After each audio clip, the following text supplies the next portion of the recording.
Hello दोस्तों, राधे राधे, जय श्री कृष्ण, हर हर महादेव। बहुत बहुत स्वागत बा आप लोग के हमारे चैनल पे रूबी सिंह लोकगीत पे। और बहुत ही प्यारा एक झूमर गीत गावे जाती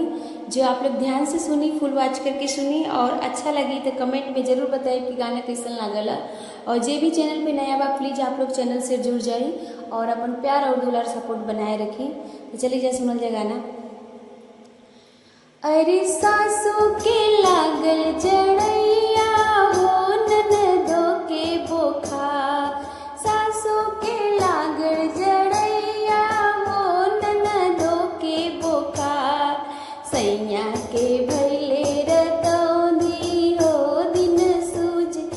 रात, सैया के भैले रतौनी हो दिन सूझ रात, कैसे के झाड़ब जड़ैया हो कैसे के बोका, कैसे के झाड़ब जड़ैया हो कैसे के बोखार, कैसे के झाड़ब रतौनी हो दिन सूझ रात, कैसे के झाड़ रतौनी हो दिन सूझ रात, झाड़ू से झाड़ब झड़ैया हो बढ़नी से बोका, रे झाड़ू से झाड़ब झड़ैया हो बढ़नी से बोका, अचरा से झाड़ब रतौनी हो दिन सूझे नाराज, अचरा से झाड़ब रतौनी हो दिन सूझे नाराज,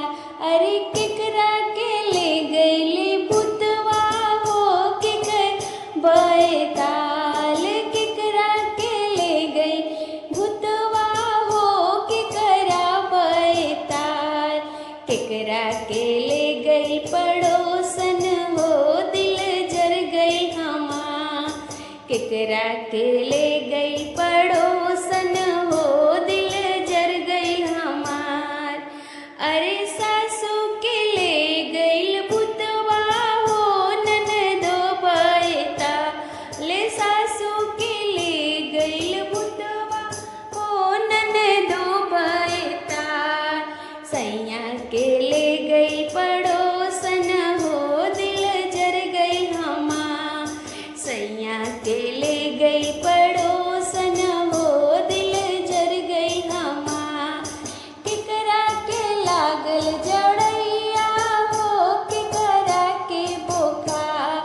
केकरा के लागल जड़ैया हो केकरा के बोका, अरे केकरा के भैले रतौनी हो दिन सूझे ना रात, केकरा के भई रतौनी हो दिल सूझे ना रात। हर हर महादेव। जरूर बताइए आप लोग के गाना कैसा लागल है। जय श्री कृष्ण।